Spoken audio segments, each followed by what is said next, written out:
Hello नमस्कार दोस्तों, बहुत बहुत स्वागत करता हूं। मैं डॉक्टर सचिन शर्मा आप सभी का मेरे यूट्यूब चैनल पे।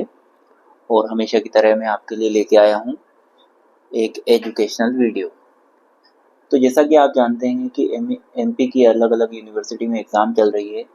तो मैं आपको उसके लिए जो है अलग अलग प्रकार से जो आपकी एग्ज़ाम की प्रिपरेशन करवा रहा हूँ। तो ऐसे स्टूडेंट्स जो कि बीएससी थर्ड ईयर के हैं और उन्होंने मेजर में अपना जो सब्जेक्ट सिलेक्ट किया है बॉटनी, और ग्रुप यदि वो ए ग्रुप चल रहा है उनके यहाँ पे, तो उनके लिए मैं आज ये वीडियो लेकर के आया हूँ। तो जैसा कि आप जानते हैं कि कुछ कॉलेजेस में बी ग्रुप चल रहा होगा, कुछ कॉलेजेस में ए ग्रुप चल रहा होगा। तो मैं ये जो सिलेबस आपके लिए लेके आया हूँ, ये ग्रुप ए के स्टूडेंट्स के लिए लेके आया हूँ। और मेजर का जो सेकंड पेपर है बॉटनी का, इकोलॉजी एंड फॉरेस्ट्री, इसके ऊपर जो है आपको सारी यूनिट्स के बारे में मैं कुछ इंपॉर्टेंट क्वेश्चन लेके आया हूँ। वैसे तो मैं चाह रहा था कि मैं आपको पूरा का पूरा सिलेबस जो है इसका कुछ क्वेश्चंस जो है डिटेल्स में आपको समझा पाऊँ, पर समय के अभाव के कारण मुझे जो है कुछ मैंने इंपॉर्टेंट क्वेश्चन आपके लिए निकाले हैं। वैसे इंपॉर्टेंट तो सब कुछ ही होता है, पर लास्ट मोमेंट पे जब एग्ज़ाम सामने हो तो कुछ क्वेश्चन ऐसे होते हैं जिन्हें हम पढ़ सकते हैं, जिनके बहुत सारे चांसेस होते हैं एग्ज़ाम में आने के लिए। तो आइए अपन स्टार्ट करते हैं इस वीडियो को। तो आपको जैसे कि पता है कि आपकी जो है सिलेबस में टोटल 5 यूनिट्स हैं। तो 5 यूनिट्स हैं, तो इनमें से आपकी जो फर्स्ट यूनिट है उसको उसमें आपको क्या-क्या क्वेश्चंस पढ़ने चाहिए एग्ज़ाम के हिसाब से। तो आपके लिए जो पहला क्वेश्चन है यूनिट फर्स्ट का, वो है समपारिस्थितिक या सिन इकोलॉजी या सामुदायिक पारिस्थितिकी से क्या समझते हैं, इसको डिटेल में समझना है। तो एक्सप्लेन्स सिंकोलॉजी या कम्युनिटी इकोलॉजी इन डिटेल्स। तो आपको कम्युनिटी इकोलॉजी या सिंकोलॉजी जो है इसको डिटेल्स में बताना है। उसके बाद आपका जो दूसरा क्वेश्चन है वो है अनुक्रमण से आप क्या समझते हैं। अलग अलग प्रकार के अनुक्रमण में से कोई सा भी अनुक्रमण आपसे पूछा जा सकता है। एक पादप अनुक्रमण, जल क्रमण या मरुक्रमण में से कुछ भी पूछा जा सकता है। तो आपको ये याद होना चाहिए कि एक्सप्लेन सक्सेशन, कि सक्सेशन क्या होता है, ये कितने टाइप्स का होता है, जैसे कि plant succession, water succession and xerophytic succession. तो ये आपको पढ़ना रहेगा। ये जल क्रमण को अपन हाइड्रोसायर भी कहते हैं, और ये जो मरुक्रमण है इसको ज़ेरोसायर भी कहते हैं, और प्लांट सक्सेशन तो आपको पता ही है। उसके बाद तीसरा क्वेश्चन जो आपको एग्जाम पॉइंट ऑफ व्यू से इम्पोर्टेंट है, इसमें कुछ नोट्स हैं, शॉर्ट नोट आपसे पूछे जा सकते हैं। कि जैसे कि आपसे मान लीजिए पूछ लिया कि इकोटोन क्या होता है। उसके बाद आपसे पूछ लिया कि बायोलॉजिकल स्पेक्ट्रम क्या होता है, जैविक वर्णक्रम। या आपसे इकेट्स या इकोटाइप्स क्या होते हैं, पारिज या प्रारूप क्या होते हैं, ये भी आपसे पूछे जा सकते हैं। तो फर्स्ट यूनिट में से ये क्वेश्चंस तो आपको कर ही लेने चाहिए। उसके बाद आपके पास एक्स्ट्रा समय रहे तो आप और भी क्वेश्चन कर सकते हैं। उसके बाद जो आपकी सेकंड यूनिट को डिस्कस करते हैं हम, कि सेकंड यूनिट में जो है क्या क्या आपसे पूछा जा सकता है। तो जो आपकी सेकंड यूनिट है स्टूडेंट्स, तो ये सेकंड यूनिट जो है इसमें आपको सभी तरीके के जो इकोलॉजिकल फैक्टर्स होते हैं, जैसे कि सोइल है, वाटर है, लाइट है, टेम्परेचर है, फायर है, बायोटिक फैक्टर्स है, मतलब कि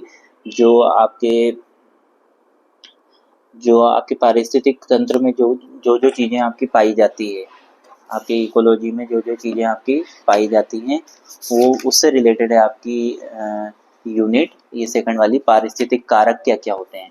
तो है तो इसमें बहुत सारी चीज़ें हैं। इसमें आपको बता दिया है कि मान लीजिए कि मिट्टी कैसी होती है, मृदा कैसी होती है, फिर वाटर के बारे में पूछ लिया, फिर आपसे लाइट के बारे में, फिर तापमान या टेम्परेचर, फिर आपको अग्नि या फायर के बारे में, फिर जैविक फैक्टर्स क्या होते हैं, बायोटिक फैक्टर्स क्या होते हैं, ऐसा बहुत सारी चीज़ें पूछी है।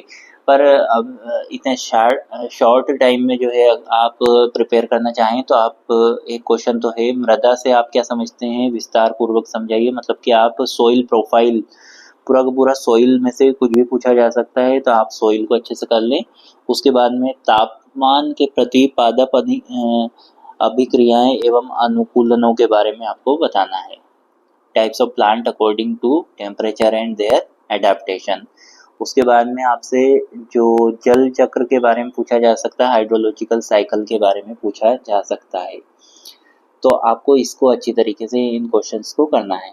उसके बाद आपकी जो थर्ड यूनिट है, तो थर्ड यूनिट में से आपसे पूछा जा सकता है कि छोटे छोटे नोट के रूप में पूछा जा सकता है कि खाद्य जाल, खाद्य श्रृंखला, पोषक स्तर क्या होता है, मतलब कि फूड चेन, फूड वेब और ट्रॉपिक लेवल अलग अलग क्या हो सकते हैं, इसके बारे में शॉर्ट नोट पूछे जा सकते हैं। फिर आपसे पूछा जा सकता है कि पारिस्थितिक पिरामिड एवं उसके प्रकारों को समझाइए। तो मतलब कि पारिस्थितिक पिरामिड क्या होते हैं, इकोलॉजिकल पिरामिड्स क्या होते हैं, उसके डायग्राम के साथ में, और कितने प्रकार के होते हैं वो भी आपसे पूछा जा सकता है। तो इसको भी अच्छे से आपको तैयार करना है, कितने प्रकार के पिरामिड होते हैं और उनके डायग्राम के समेत आपको याद करना है। उसके बाद में आपसे पूछा जा सकता है जैव भू रासायनिक चक्र को उदाहरण सहित समझाने के लिए बोला जा सकता है। तो मतलब कि बायो जियोकेमिकल जो साइकिल्स होते हैं, तो उसमें कौन कौन सी साइकिल्स जो है अपने आसपास होती है, जैसे कार्बन साइकिल है, नाइट्रोजन है, सल्फर साइकिल है, फॉस्फरस साइकिल है। तो इनमें से कोई सी भी साइकिल आपसे पूछी जा सकती है, पर नाइट्रोजन और सल्फर साइकिल को विशेष तौर पे आप अच्छे से कर लें, क्योंकि नाम से भी पूछी जा सकती हैं। तो ये थी आपकी थर्ड यूनिट। उसके बाद में अगर आपकी फोर्थ यूनिट को हम देखें, तो फोर्थ यूनिट में क्या पूछा जा सकता है, तो फोर्थ यूनिट में आपसे पूछा जा सकता है कि कॉन्टिनेंटल ड्रिफ्ट क्या होता है, महाद्वीपीय बहाव क्या होता है, इसको विस्तार से समझाने के लिए पूछा जा सकता है। उसके बाद में आपसे पूछा जा सकता है कि बायोम क्या होता है, और अलग अलग प्रकार के स्थलीय बायोम के बारे में पूछा जा सकता है कि biomes and different types of terrestrial biomes को एक्सप्लेन करने के लिए बोला जा सकता है। उसके बाद आपसे पूछा जा सकता है मध्य प्रदेश के वनों एवं जो घास मैदान, उनके बारे में पूछा जा सकता है कि उनका वर्णन कीजिए, forest types and grasslands of Madhya Pradesh. ये क्वेश्चंस आपसे फोर्थ यूनिट में पूछे जा सकते हैं। उसके बाद आपकी जो फिफ्थ यूनिट है, फिफ्थ यूनिट में आपसे शॉर्ट नोट के रूप में पूछा जा सकता है कि सामाजिक वानिकी क्या होती है। सामाजिक वानिकी मतलब कि सोशल फॉरेस्ट्री क्या होती है। ये क्वेश्चंस ऐसे हैं, जैसे सामाजिक वानिकी है, कृषि वानिकी मतलब कि एग्रो फॉरेस्ट्री, फिर आपसे वनीकरण, एफॉरेस्ट्रेशन, फिर वनोन्मूलन या निर्वनीकरण, डिफॉरेस्ट्रेशन, या फिर वानिकी क्या होता है, फॉरेस्ट्री क्या होता है। तो ये क्वेश्चन तो ऐसे हैं कि आप इनको एक एक बार पढ़ भी लेंगे तो आपको ऐसे ही समझ में आ जाएंगे कि इसका मतलब क्या है। तो ये वाले जो शॉर्ट नोट्स हैं, ये तो इनमें से कुछ भी पूछा जा सकता है। उसके बाद में दो क्वेश्चन जो बड़े हैं वो आपसे थोड़ा सा आपको प्रिपेयर करना रहेगा कि एक तो मध्य प्रदेश में पाए जाने वाले वनों का वर्गीकरण कीजिए। हो सकता है कि आपसे ये पूछ लें कि मध्य प्रदेश में कौन कौन से प्रकार के वन पाए जाते हैं। और जो एक क्वेश्चन और है आपका, वन प्रबंधन में सुदूर संवेदन मतलब कि रिमोट सेंसिंग इन फॉरेस्ट मैनेजमेंट। तो ये जो आपका classify and explain forest of MP वाला जो क्वेश्चन है, इसको मैं अभी कोशिश कर रहा था कि आपको बड़े जो पूरे यूनिट वाइज अलग अलग तैयारी करवाऊं, पर उसमें जो है समय काफ़ी जा रहा था। इस वजह से जो है मैंने आपको इम्पोर्टेंट क्वेश्चन बताएं कि मैंने यहाँ पे, जैसे आपका क्लासिफिकेशन जो था फॉरेस्ट का, इस तरीके से मैंने बनाया हुआ भी था कि आपको मैं ये एक्सप्लेन करता, पर समय के अभाव के कारण अब ये आपको खुद को करना रहेगा। आपको कोई सी चीज़, ऐसा कोई सा टॉपिक हो जो आपको समझ में ना आ रहा हो, तो वो आप मुझे कमेंट बॉक्स में ज़रूर बताएं, तो अपन उसको प्रयास करेंगे कि लास्ट मोमेंट में कुछ ना कुछ उसकी तैयारी करवा ली जाए। तो ये क्वेश्चंस है, इन क्वेश्चंस को तो आप अच्छी तरीके से प्रिपेयर कर ही लें। उसके बाद में अगर जो है आपको टाइम मिलता है तो आप और क्वेश्चन भी कर सकते हैं।